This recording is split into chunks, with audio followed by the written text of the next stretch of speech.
What's up, everybody? Welcome to the show. This is the Fantasy Football Fanatics podcast, the official podcast of thefantasyfootballfanatics.com. I am your host, Griffin Palmer, joined as always by CJ, the Hitman Hickman. CJ, what's up, buddy? Hey, how are you? Let's cheer up a little bit there, man. You gotta bring some energy. Yeah, there's been some negative news. We all know what's happening in Eagles world, I guess we will say. We'll get to that. And Jason Cabrera, what's up, Jason? Hey, what's going on? Not too much. Hey, so have to ask. This is the general question that we're getting, and people are writing in. How are you guys doing with your playoffs? Did you all survive Week 14 and all the playoffs you were in? Yeah, I had 2 byes and then advanced in the other 2 I was in. Not bad. I did not get eliminated from any of my leagues. I made the playoffs in all but like 3. I'm in 12, so not too bad. I did lose in our big main league, but peeling back the curtain, I know nobody cares about our fantasy teams, but CJ and I were in this death battle. We were both 11-2 going into this week. I had a tiebreaker over him because I beat him in the season, but I lost this week. CJ won, so CJ, congratulations, buddy. You're going to be the regular season champion, and maybe we'll see each other in the Super Bowl there of our league. Well, hopefully. You got a tough matchup. I have a really tough matchup. Bad matchups for my players too, so we'll see. Fingers crossed. I'm gonna be really upset if I go through this whole season just to have myself shot in the foot. I tried to make moves, but your brainwashing seems to have taken effect. Nobody's trading with me, and of course it's now absolutely no brainwashing. It's just watching you. I'm not trying to belittle you on this show. That's not going to do any of us any good. No. So I would just say your strategies have basically ruined yourself in this league, and that's why nobody will want to trade with you. I mean, 11-2 going into the week, I'd say my strategy seemed to be working fine, but it's true. My ultimate strategy has been more or less eliminated because nobody wants to trade with me. Nobody wants to see me repeat as champion yet again. How about you, Jason? How you doing? I don't want to talk about it. Oh. You alive in any of your leagues, Jason? Well, I'm alive in all of my leagues except for 2. Okay. And it's the two that I was most concerned about, which is our big league of record and our listener league. And of course, I knew I wasn't going to make the listener league. I had a horrible, just awful, horrible year with the listener league, and those guys crushed it, and they did a great job. And then in our big league of record, I dropped 4 straight games to start the season, and I was able to dig out of that hole, and I was 1 game away, and I actually faced our a former co-host, Ryan, and he absolutely smashed me this week. I know. Who? I don't know. You're so mean to Ryan. So I'm out of the playoffs. Yeah. Yeah. I can't be mean to him because he crushed me this week, and he's in the playoffs. I'm out. I can't defend my title, so I'm pretty useless champion. But I'm alive in all of my other leagues. And actually near the top of all my other leagues, and in our Dynasty League. That's right. All 3 of us are alive champion. there. Yeah. I'm the regular season champion, and going in with a first round bye. So that's right. You and I had the first round bye, and CJ, you did win this week, didn't you? We did. Yeah, I'm still alive. All right. Things are getting interesting. Right. Some more side news, and we'll keep moving on. This is kind of a pat ourselves on the back type thing. Feedspot.com listed our show as one of the top 50 fantasy football blogs out there. Woo! So, hey, kudos to us. Hey, that's nice. Shout out to the show. There you go. And to you, the listeners. Next year, let's see if we can get in the top 30. Let's do that. Huh? I don't know if they do anything more selective than top 50. They do big lists, but I'll take top 50. That's cool. I'll take it. There's how many fantasy football blogs and podcasts there are out there? I'll take that. A lot, like 50. There's maybe in a multiple of 50. I'm joking. And of course, shout out to the listeners. You guys make this possible. We do it for you guys. And but let's move on with the show. Of course, we have an amazing show for you guys today. Today we're going to be talking about all of our studs and duds from Week 14. Hopefully, all of you guys survived like we did this week, and hopefully, you guys are pressing forward with some favorable matchups. And we'll get into that as we cover the top waiver wire targets for Week number 15. Of course, bringing you all of the top headlines from around the league, but a bit of bookkeeping. Just make sure you guys know where you can find us. Guys, we are a year-round show. We will be here through the the NFL playoffs, through the offseason, through the draft season, through the prep off time of the year where nothing's going on, the dead period as we call it, through the preseason of next season and onwards into the year. We are year-round. You can find us every Tuesday and Friday, wherever you are listening, watching right now. Just make sure you guys subscribe on YouTube. Right down below, give us a thumbs up. Give us a comment, you guys. Start a conversation. We're very good about responding. Or wherever you're listening, iTunes, Stitcher. We're working on getting on Spotify. That's been a little bit tricky, but I'm working on it. And, make sure you guys also submit your questions or interact with us on Twitter. We are on Twitter at the FF Fanatics, or individually, I'm at GPalmerFFF. CJ is at CJ Hickman89. Jason is at Jason Cabrera13. We're all active on there, guys, if you want to reach us. That's how we answer a lot of our questions, or you can submit your questions via email to thefantasyfootballfanatics@gmail.com. And, of course, join the community. We're on Facebook at facebook.com/thefantasyfootballfanatics. And, of course, I know this is a lot of bookkeeping, but the most important thing of all, if you guys want to support the show, help us keep doing what we are doing, hopefully helping you all bring home fantasy titles this year, head over to patreon.com/thefantasyfootballfanatics. Get yourself a lot of bonus perks, which we're actually looking to really add a lot of stuff over there. More details to come once we hit the offseason.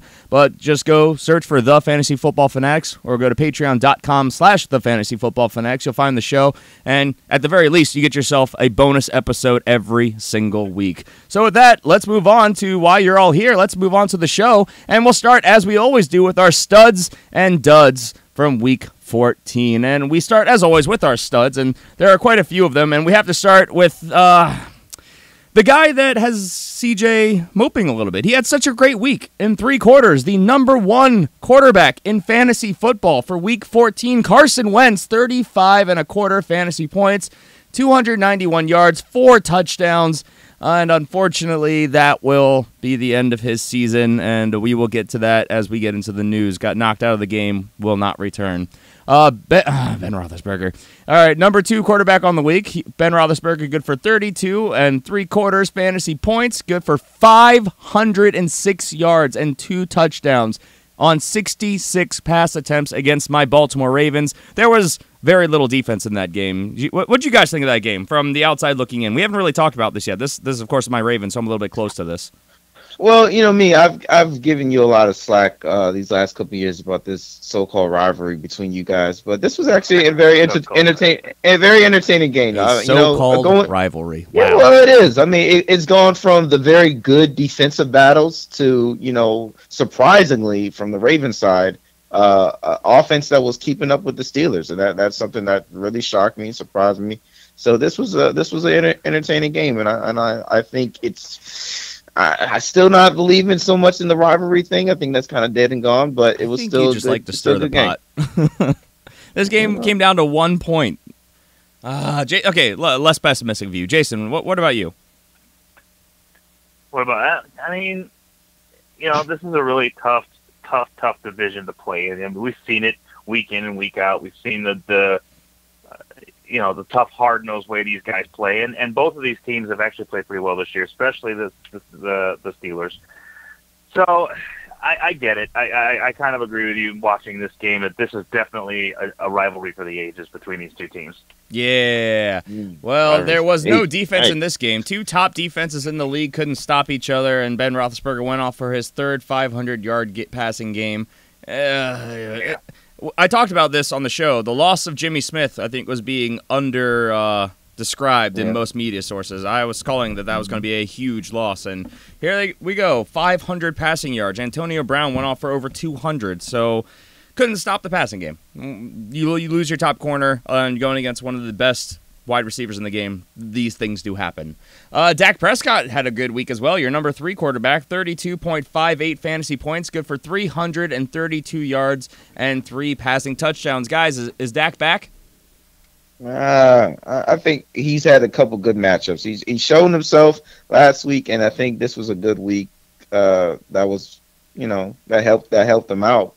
But I think it shows, when the running game is good, Dak is effective. And that's what happened. Yeah. Jason, what are your thoughts? No, of course not. No, he's not back. I mean, he played the Giants. Of course he had a great game against the Giants. He's going to have a great game against the Giants. They always play really tough, these two teams, and the Giants are having a horrible season. So, no, he's not back to form. He had a great week. He's had a couple great weeks this year. I wouldn't start him with confidence. Fair enough. Brett Hundley had a really good week. He was your number 4 quarterback on the week for 31.7 fantasy points, 265 yards and 3 touchdowns. Showed up. We talked about Brett Hundley and Deshaun Kaiser being streaming options, but with low floors, high ceilings, and both of them actually paid off if you streamed either quarterback from this game. Jay Cutler was number 5, and I mean, hey, look at that. The Patriots lost to the Dolphins. Wow. I think most of the collective NFL football watching world is always pulling against the Patriots, so this was fun. And then, of course, I got Russell Wilson. This is why I lost in our big league of record, because I was sitting pretty. Russell Wilson there, single digits going into the fourth quarter, and then you could just see Jacksonville let off the gas. That was my sit. I was looking very pretty, just like you, sir. Yep. Until that fourth quarter hit, and then all of a sudden, here goes Russell Wilson again. 2 massive passes leading to touchdowns, and Russell Wilson ends up going for 271 yards and 3 touchdowns. Also rushed for another 50 yards. If only this had gone the way it was going, I would have retained that number 1 spot in our big league. And I'm sure a lot of people are really upset about this as well. So. What are you going to do? Unless you're the Russell Wilson owner, and then you're excited if you actually started him. Some people follow that, studs play him no matter what philosophy. Others are playing the matchup against the Jacksonville Jaguars. So if you sat him, you were not alone, and that was the right mentality to have based on your strategy. And then Phillip Rivers, which was your start of the week, CJ, made the list. So there you go. Yep. There you go. Let's go to the running back position where I hate everything. All the Steelers, all of them had a good game because this was a high-scoring game. Le'Veon Bell leads the list. He is up there for 30.5 points, 48 rushing yards, and 2 touchdowns. Not too bad, except for the fact that he added 77 yards through the air and a 3rd touchdown, this one receiving. So, yeah, that'll hurt. Jonathan Stewart at number 2, he went for 103 yards and 3 touchdowns against the Minnesota Vikings. What happened? Wow.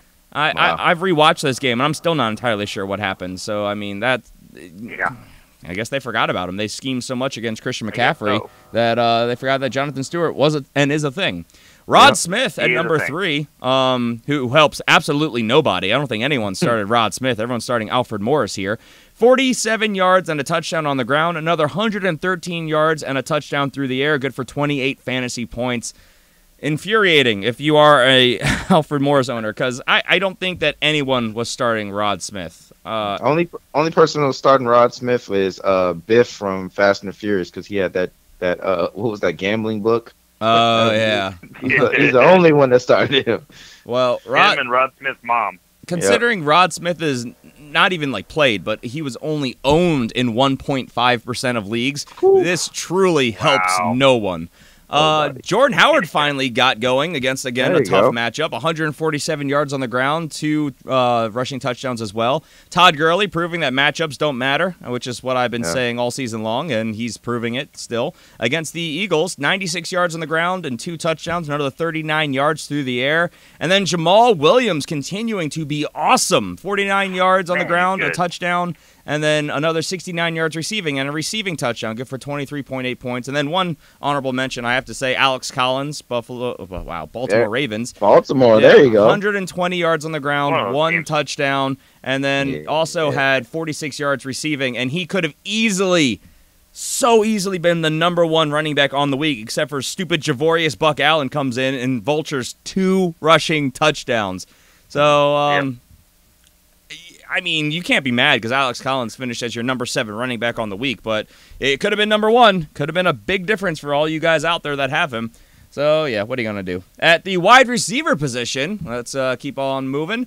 We have, of course, your DeAndre Hopkins, who is proving that he is able to get it done basically with anyone, but we'll see. Things are changing in Houston. We'll talk about that soon. But he still went off for 149 yards and 2 touchdowns, just under 25 fantasy points. Antonio Brown, at least we kept him out of the end zone, 213 receiving yards. That's a big game. I don't care who you are. It's very good. Yeah. Devontae Adams, 84 yards and 2 touchdowns. Took overtime to get there, but he got it done, showing that he is basically the only target that Brett Hundley has eyes for, but we'll see if that also continues. Well, again, lots of stuff to talk about once we get into the news. Tyrell Williams, 132 yards and a touchdown against the Washington Redskins, good for 19.2 fantasy points. Really doesn't help anyone. I don't know many people who are starting Tyrell Williams. He's owned in 36.6% of leagues, but I very rarely see him started unless it's deeper leagues. So, just a obviously very congested area. Cooper Kupp, who saw this coming? Nobody. No, I saw good numbers sitting on my bench. That's what I saw. I saw it on my bench as well. Another person that if I had played, I would have won my one matchup that I did lose this week. 118 yards and a touchdown. CJ, what happened to your Eagles defense? 17.8 fantasy points. Yeah, it's... I mean, we all like Cooper Kupp, but I didn't see this game coming this week from him. And statistically, the Eagles were very good against slot corners, too. I mean, slot receivers. And they are. Look at this. Yeah. This was a week where defenses, matchups, trends, they all kind of went out the window. It's just, the players played, they went out, the big names did what they had to do. Some of these other up-and-coming guys that we like that aren't quite household names, they did what they do, and here we are. Because that brings us to our last one. Michael Thomas, 17.7 fantasy points, 117 yards and a touchdown. We saw this on Thursday Night Football. It's amazing what happens, when they finally start passing the ball in New Orleans like we thought they would do all season long. And with that, let's move on to the dumpster fire position. That is the tight end position, where we start off with Trey Burton. Yeah. Philadelphia Eagles backup tight end. Zach Ertz did not play, so he went out and got you 71 yards and 2 touchdowns if you were ballsy enough to pick him up and start him against the Rams. Let that be a reminder. Every time you see that Zach Ertz is down, Trey Burton is the name to pick up. Oh, yeah. Instantly. Yeah. That's fair. That's my last warning. There you go. Jared Cook, he went off for 13.5 fantasy points, 75 yards and a touchdown. And then Garrett Selleck. And that would be the Selleck that is with the 49ers, not the one with the Eagles. You're thinking of Brent Selleck. Yes, Garrett Selleck with the 49ers. Not Tom either. True. 67 yards and a touchdown, good for 12.7 fantasy points. A couple other honorable mentions. Hunter Henry, 11 points. Adam Shaheen, 10.4. Kyle Rudolph, 10.1, which was... Very good. Very good. Kind of out of nowhere. Carolina's been very good against the tight end, but there you go. And, those were our top performers. Now we move to the sadder side of things. Our our duds of the week. And we start off with Josh McCown, which was my start of the week. Injured, though. Yeah, he got hurt. Wasn't having a great game while he was in, but then getting hurt obviously didn't help. He went out and he's got negative points. What was that? I didn't hear that last part. What was that? I didn't hear it. Negative 1.46 points. Yikes. He was worse than useless. That's bad. I am so sorry to everyone out there. Gosh, you cost a lot of people, buddy. I hope that nobody played him, and everybody thinks I'm an idiot and just didn't take my advice. There's a lot of people that played him. It's true. He's high owned and he is high. He's been on fire. He's been a number one quarterback on the season. He's been great. And this as good as the Denver Broncos that we know are at defense, they have not been that elite unit this year, and this was a good statistical matchup based on all the trends. But you get hurt, what are you going to do? It's football. It happens. We've lost so many stars this year. I've been thinking about that. You know how we always chronicle each season, like, oh, this was the year of the blank. Like 2 years ago, it was of the wide receivers. The running backs were terrible. Last year was years of mass injury. This has been the year of like mass inconsistency, but there's so many key injuries this year as well that you could kind of make that argument, and here we lose another top stud quarterback on the year. So Josh McCown, he's down, and we'll talk about his condition again once we get to the news. Marcus Mariota really didn't help very many people. He went out for 3.46 fantasy points. Blaine Gabbert, 3.32 fantasy points. I'm not really sure what happened there. Jason, do you want anything to weigh in? What happened. All right, by all means. I can tell you exactly what happened. Blaine Gabbert is driving me insane because he is thinking. Stop. How dare he? Just stop. If you watch him play, it is so frustrating because he drops back and he pump fakes every single time. Pump fake. Every single time he drops back, he's thinking too much. He's thinking about his progressions. He's looking around. Then he stops looking downfield and he starts looking at the rushers. That's what happened the entire game. I watched it every down. I'm like, stop looking at the rushers, Blaine. So that's his problem. He has not got, and I mentioned this when they first said they were going to put Blaine Gabbert in. It takes a while to get Bruce Arians' offense down. It is a very complicated offense. It is very not friendly to the quarterback. The quarterback has to be very good to make it work. And Blaine Gabbert has had a year, not even a year, to get this offense down. So given that Blaine Gabbert is playing very well, but he's going to need some time to get this offense down further. Yeah. Well, season's almost over, so we'll see if he pulls it together. Matt Ryan, disappointment, 8.84 fantasy points, but tough defense. Yeah. The Saints have been surprisingly good this year, and that offense is not the same as last year as much as everyone hoped it would be. Andy Dalton showing he still needs an offensive line, 9.64 fantasy points. Jacoby Brissett in a snowball, 9.76 fantasy points. I was honestly surprised that he did that well based on what happened. No joke.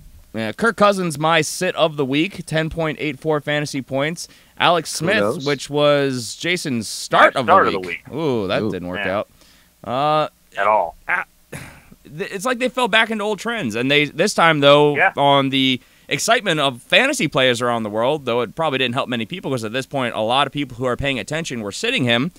Kareem Hunt finally had a game, and that's what they just gave him the ball. So Alex Smith suffered here. He did.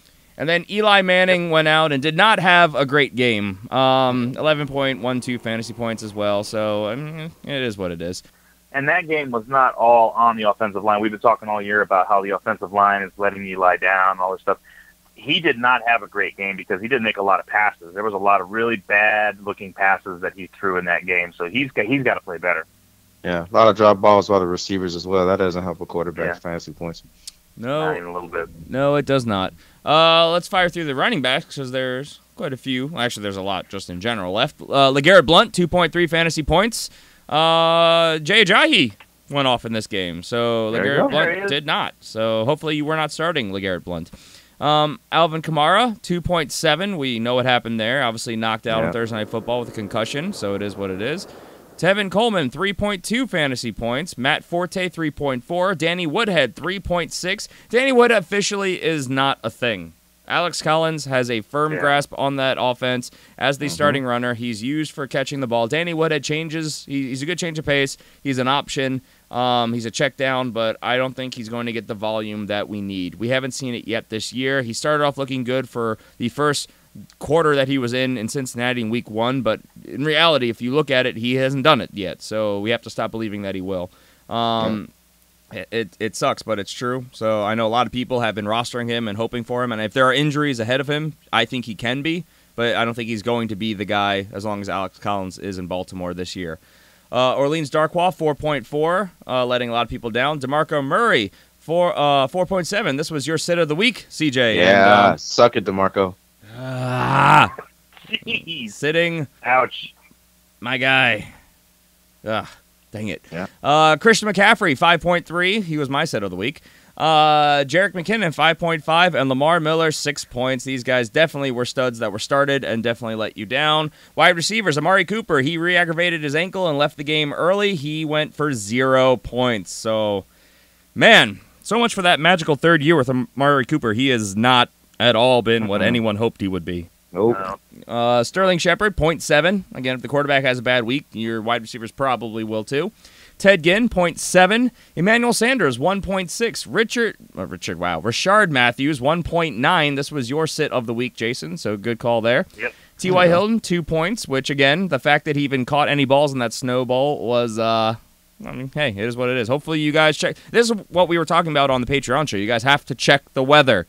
If it's a snowstorm where people are making snow angels on the field, odds are there's not going to be a lot of passing. So 2 points.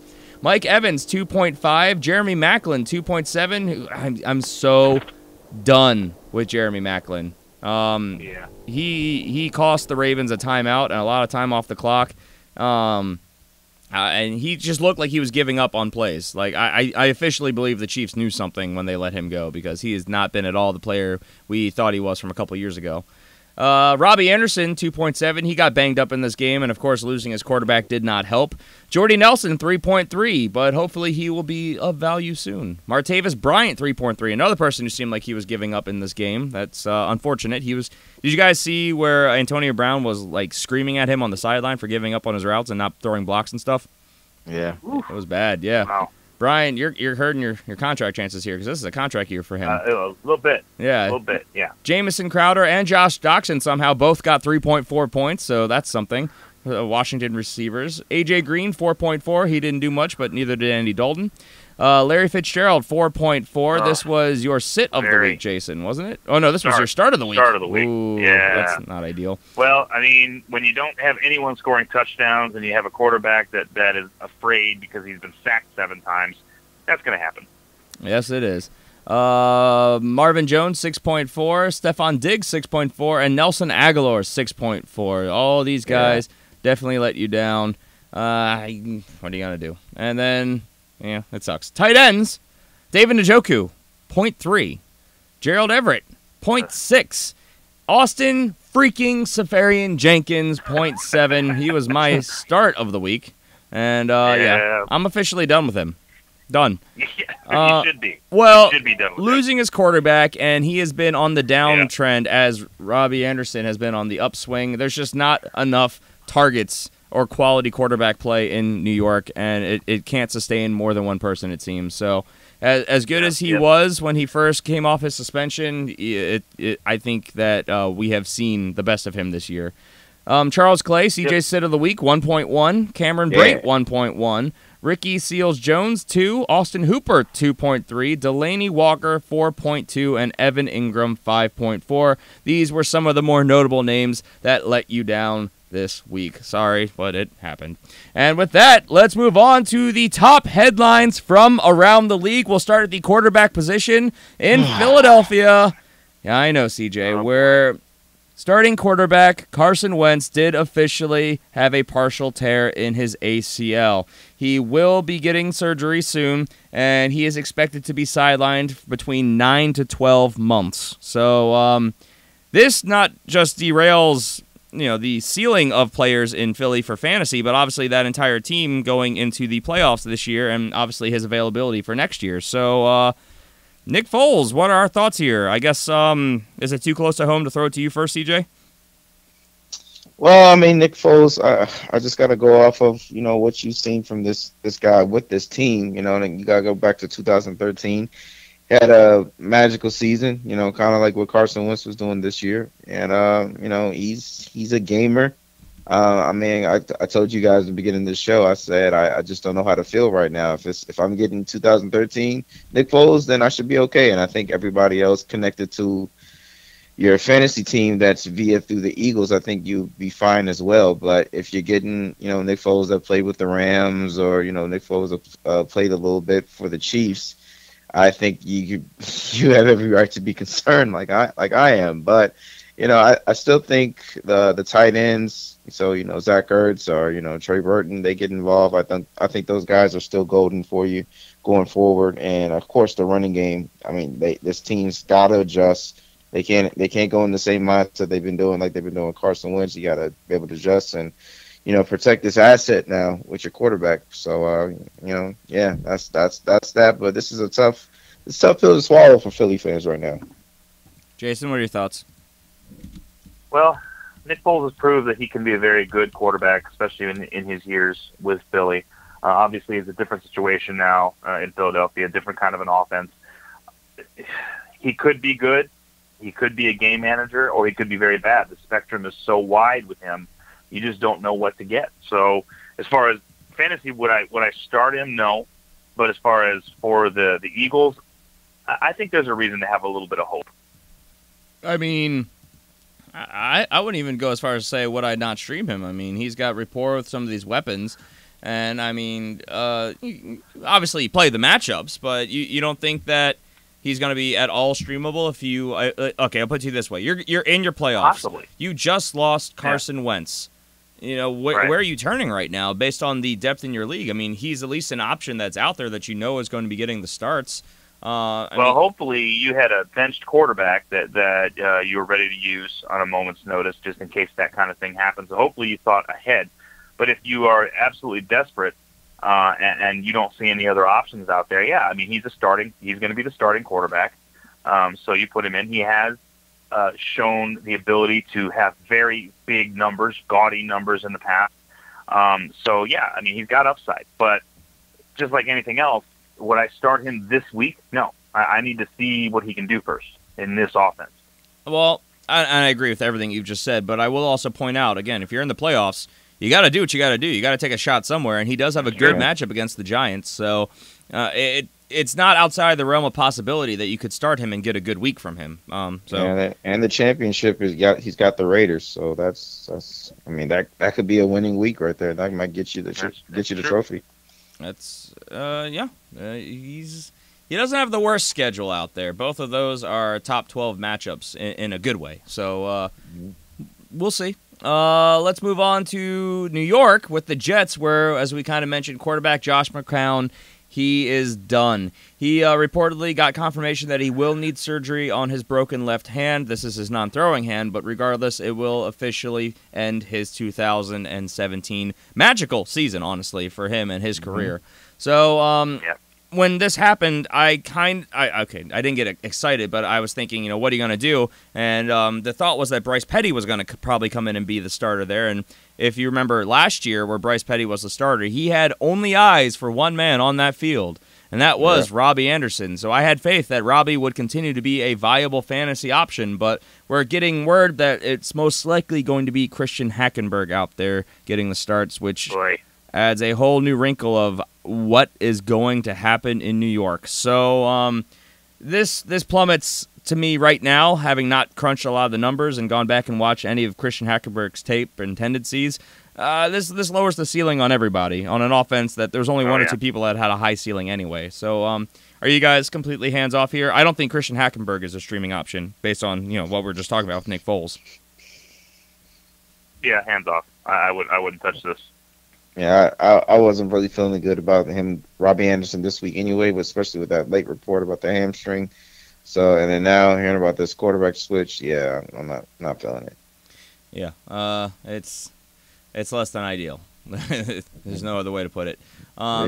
Especially with Bryce Petty coming in and playing, So I'm really surprised that they're going this way. But whatever. All right, let's move on to Green Bay, where head coach Mike McCarthy said that starting Aaron Rodgers is a, quote, medical decision, end quote. So he is not committed one way or another at this point, but has basically come out and said if he is medically cleared to play, he will play. Just no firm word yet. This could be just coach speak trying to not tip his hand. If Aaron Rodgers plays, if you have been holding on to Jordy Nelson this time, he starts for you. Do we all agree on that? Yes. Yeah. I think they pick up right where they left off. Aaron Rodgers, we know, has been throwing for weeks now. I think that he's going to have to get some rust off, but he's going to not go out there and not be mentally and physically ready to play. So I think this automatically returns value across the board in Green Bay and hurts Devonta Adams, honestly, because he's not going to be getting all the targets. So Aaron Rodgers news has a lot of trickle-down effects across the league. And, a pretty tough matchup against the Carolina Panthers. We'll say that on the road in Carolina, but, I mean, it's Aaron Rodgers and the Packers, so you know that they're going to be competitive offensively. And we'll go to Houston, where head coach Bill O'Brien said that he expects quarterback T.J. Yates to start Sunday versus the Jacksonville Jaguars. Tom Savage, of course, got knocked out with a concussion in this game. I shouldn't keep saying knocked out. He was forced to exit the game with a concussion. So T.J. Yates, another person I am not picking up or streaming because, again, tough matchup against the Jacksonville Jaguars. So I was going to say... The Jag, not a good idea. Hello, Windows. No. So no. T.J. Yates for me. No. Nope. And what does this do to DeAndre Hopkins this week? Listen, I love me some Dre, and he's overcome so much. I mean, balling out with anything you put out there as far as quarterback. But my God, I mean, look, we can't keep trying to stretch this man's limitations to see what he can do. TJ Yates, I don't know. I can't start him, man. I can't. Third string quarterback against the league's best pass defense. I can't start him, man. Yeah, I mean, there are people out there that are going to, and I mean, how do you not? He's the studs. I understand. And he is a stud. He is the number 2 wide receiver on the season, overcoming everything he's done. But again, third string quarterback, tough road matchup. None of this is what you're hoping for if you're in your fantasy playoffs right now. And nobody has bye weeks in Week 15, unless you're in one of those dumb leagues that plays to Week 17 and your 3-week playoffs started now, which, again, if that's the case, get out of that league. That's our constant recommendation for you guys. So, yeah, we'll, of course, throw some more analysis at this probably on Friday's show, but it's not looking good. Nobody will fault you, though, if you start him because – it's DeAndre Hopkins on this year. I'm gonna laugh at you if you lose, but again, hindsight's 2020. Everybody can turn around and be like, "Oh, you see, that was a bad idea." But if he goes off like he's been all season long, you could also just be like, "Well, there he is. He's DeAndre Hopkins." Nothing wrong being optimistic. I'm just saying, next week I will laugh at you. Just be cautiously optimistic. And, of course, we don't know if Tom Savage will actually play or not. This is still Tuesday, so we'll see. Let's go to the running back position in New Orleans, where running back Alvin Kamara expects to be back for Week 15's game against the Jacksonville. Wow, the New York Jets. We were talking about the Jags. Now the Jets. Don't scare me. No. Against the Jets. So hopefully good news there. If you are an Alvin Kamara owner, he thinks he'll be back. Of course, he's not a doctor, and he's not the one that clears himself, so we'll see. But it's good news. We're hearing good things coming out of New Orleans camp. And at the wide receiver position, Buffalo Bills wide receiver Kelvin Benjamin is, quote, still being evaluated, end quote, for his knee injury that knocked him out of Sunday's game. He's been dealing with the knee for the last couple of weeks and seems to be continuing on. And, that's all the news we have right now. Most of the teams being kind of hush-hush. So with that, I guess we will push on to our topic of the day, our top waiver wire targets for week number 15. Now, we're all basically taking the approach at this point. It's a one-week season. It's the way it is. Yep. We're not looking long-term. We're not trying to tell you to pick up guys that have a great, season-long, could be, would be, should be. These are guys that we are streaming based on injuries, based on situations, based on matchup, based on team need going into Week 15. And I am going to start, again, at the running back position, as we always do. And I am starting with Kerwin Williams, Arizona Cardinals. Now, the reason I'm saying this is because Adrian Peterson has not played the last 2 weeks.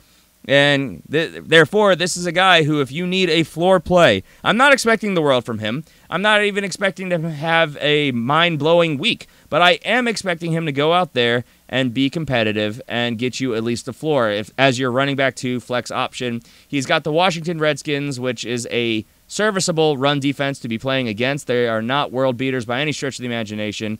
So this is a guy who I think you can go get. Actually, in fact, based on the adjusted points over the last week, they are a good matchup to play against. So, again, a guy who's only owned in 4.9% of leagues, he's probably out there, and if you lost a player or you really need to stream somebody in your flex position, this could be a guy that you could go getting you a lot of volume with AP being down, so go get him. CJ, your guy.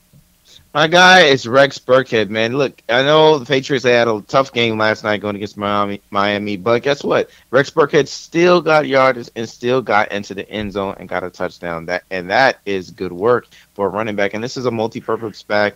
Bill Belichick likes these guys, man. Now, might be a little difficult to find. I mean, he's owned in 38.4% of leagues, but this is still a guy, if you can be able to get him, I like him, and I like him projection going forward. He gets involved in the offense, not only running, but also in the passing game. So pick up Rex Burkhead. Jason? So I was going to say to pick up Wayne Gallman, but then I looked and saw who they were going to play. They're playing Philly. Probably a bad idea. So I decided to go back to Peyton Barber over there in Tampa Bay. Now, the reason I say that is because he had a more productive game in the touches that he received than did Doug Martin, and I think that he's going to be more relied on. He may even be upgraded to the starting running back. So I would go ahead and pick him up if you get the chance. Interesting. Now, I will throw caution here. Adrian Peterson could play for my guy. And for Jason's guy, Doug Martin did get the start in this game. And what happened was he fumbled, and then he got benched. So, I mean, it's possible Doug Martin gets the start again. So, obviously, proceed with caution here. We're talking about a lot of upside and possibilities, but, you know, there's a lot of if this, then this type stuff going on. And I'll throw a little bit of light out as far as Kerwin Williams goes. He looked absolutely awesome in the game. Of course, no touchdowns, but he looks really good in his second straight game. So even if Adrian Peterson comes back, we may see a healthy amount of Kerwin Williams in the game. Yeah, just give up on that bird. It's just too much. I can't do it. The heating helping. That's what it was. There you go. There it is. Wow. Moving on. Anyway, with that, let's move on to the wide receiver position, where I am picking up Marquise Lee. Now, Marquise Lee, he has been secretly, quietly, and consistently the number one wide receiver in Jacksonville. I know that's not outstanding or overly exciting, but he has been a number 2 wide receiver over the last quarter of the season. He's had some good upside, and he's playing the Houston Texans, who are just giving up points for fantasy all over the place. He has been that number 1 target, and this is a guy I'm definitely streaming and trying to pick up and play as a flex option, maybe a wide receiver 2, depending on my team need. He's been giving you at least a wide receiver 2 floor most weeks, so I really do like it. Go pick him up. He's got a great matchup, and then really just a great ending to the season because he's got Houston at home, and then they're on the road in San Francisco, which the 49ers can't stop much either. So yeah, season-long recommendation there. CJ, your guy. My guy is my man. I love this dude, man, especially with his quarterback, man, just back there like a joystick, man. I'm talking about Paul Richardson, man. Look, Russell Wilson finds this guy, and he's always there to the deep ball. He's basically, when Deshaun Watson was playing and he was healthy, he was the Will Fuller. He's the Will Fuller for the Seattle Seahawks, and he gets open and he just scores touchdowns. That's what this guy does.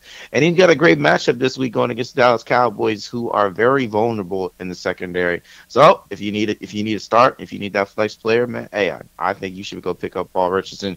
Now, once again, it might be a little tricky. I mean, he's 30%, so 37% owned. But if you can be able to grab him, man, I think this is a good pickup for you. Jason? Absolutely. Oh, man, I didn't start Paul Richardson in this last game. That killed me. Me either. I should have. So my pick is I'm going to stay on the same dude that I've been talking about for a couple weeks now, Marquise Goodwin. Mm-hmm. This guy is a favorite target of Jimmy Garoppolo. Jimmy G. He still has not found the end zone with Garoppolo behind center, under center rather. You know what? He's still getting lots and lots of volume. He had over 100 yards receiving in this last game against Houston. So, and he's been trending up since Garoppolo took over. 78 yards in Seattle, 99 in Chicago, and 106 in Houston. So we're looking at a guy that is getting the volume. He's getting a decent amount of points without touchdowns. He scores a touchdown, he's going to be a top performer. So I definitely say go out and grab Marquise Goodwin. He's only owned in 13.8% of leagues, so he's available. I think I forgot to mention that Marquise Lee is only owned in 19% of leagues, so just covering my bases there. I think he did. All right. Moving on to the tight end position, I am picking up Garrett Selleck. Again, the San Francisco one, not the Philadelphia one, the San Francisco one. Garrett Selleck went out, and he was your number 3 tight end on the week last week. He has proven to be a big favorite of Jimmy Garoppolo, getting a good amount of targets and production, and he's got the Tennessee Titans this week, where the Titans are a top 12 matchup for fantasy tight ends. This is a very good matchup. I like the opportunity. It's exciting, and a guy who's only owned in 0.3% of leagues. So, honestly, if you don't have a stud tight end, you're rolling the dice anyway, so why not roll with a guy who's getting volume and has a good matchup this week? I would pick him up. CJ, your guy. Hey, my guy says, forget a lion, forget a tiger. I'm a bear, and I'm talking about Adam Shaheen. Oh, my. Look, this guy right here, this big freak of nature has been catching passes and getting in the end zone, and he's been helping out that boy Trubisky. I like this dude, Adam Shaheen, man. And guess what? If you need a tight end, if you are in a bind, if you're tired of the Vernon Davises and the Tyler Crofts, and you need some consistency, you need some touchdowns right there, man, with volume. This guy is owned in 0.2% of leagues, widely available. I mean, he's right there in your waiver wire right now. You can just go ahead and snatch him up. That's how big it is, man. And I like this kid. So Adam Shaheen, go get him. Jason? Yeah, that dude is a monster, Adam Shaheen.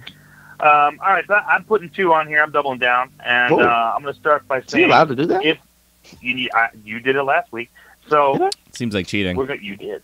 You did. So you need to keep your eye on the injury report. If Zach Ertz is out next week, Trey Burton, put him in. Start him with confidence. I'll allow He's going to get the volume. Yeah, I'll allow it too. Yeah. I thought you'd like that.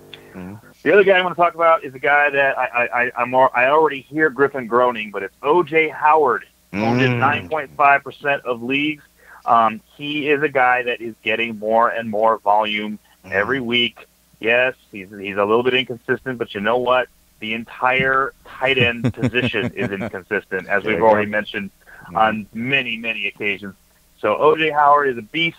He's gigantic. He's going to get some more passes going his direction. I'd go ahead and pick him up if he's available if you need tight ends. A little bit inconsistent. He has a good game once every 4, but yeah. As opposed to who else in the entire tight end of You're not wrong. Everyone's is garbage in this position. Everyone's bad. God, I mean, garbage position. Unless you're Travis Kelce or Rob Gronkowski, yeah, basically. Yeah. Even then, outside of the top 5. Even then, why not? Yeah. Rob Gronkowski has had a couple games where he scored 3 points, 7 points, 8 points. Come on, those aren't Rob Gronkowski numbers. Hey, Jason. OJ had a better game than Gronk this week. Yeah. See what I'm saying? Not hard to do when you're suspended. Yeah. So, yeah. All right. Well, I think that will do it for us today. Please make sure you guys tune in on Friday when we will be talking about all of our starts and sits for week number 15. As we mentioned at the top of the show, make sure you guys subscribe wherever you are listening. We are a year-round podcast. We're bringing you all the stuff you need to prep you through the rest of this year, through fantasy football. There's some fun stuff. We participate in that. We're going to start getting those leagues together for NFL playoff fantasy. We'll move into the offseason. We'll analyze what went wrong this year and why. We'll start moving into draft season, which is Jason's favorite time of the year, and we all enjoy it as well. And then, of course, free agency. That's a lot of fun, too. So, yeah, lots of stuff on the horizon, and all before we get into prep for 2018. Year-round, every Tuesday and Friday, at a minimum. If you want an extra show, head over to patreon.com/thefantasyfootballfanatics. Get yourselves a bonus episode every single week. And, again, follow us on Twitter, at the FF Fanatics. That's where we do all of our breaking news updates. That's where we do our injury updates going into the Sunday games. That's where we tweet out Patreon shows and the Periscope shows that CJ does every week. Answer questions, have conversations, set lineups. We do all types of good stuff over there. The show is at the FF Fanatics. I am G Palmer FFF. CJ is at CJ Hickman 89, and Jason is at Jason Cabrera 13. And with that, I guess we'll move into our Patreon show, which we're going to be talking, of course, Week 15 prep. So even more in-depth look at what you should and should not be doing this week. Before we get to that, any parting thoughts, guys? Hey man, just send prayers up to me, man. I'm still trying to get it together, man. It's a tough week. We've bittersweet. all Win the league, losses, and still there in the listener league, and then you get a news like this. Your quarterback goes down, and check my man out on Twitter too. He had a very good, sign off speech, man, and very very moving. Yeah, love that. I wish we had a violin in the background through that whole thing. Do we have a rewind button? I would definitely take a loss this past week if I could just keep my quarterback. That's true. I hear that. You know what, guys? Keep your eyes on the website, thefantasyfootballfanatics.com. There's going to be some articles coming out soon. We're going to start that up again too. Yep, lots of good stuff. And that does suck, CJ, because I expect this to affect him going into next year because of how late into this year it happened. So it's definitely a downer. All right, so we're out of here. Everyone, take care. We will see you on Friday. Bye. Deuces.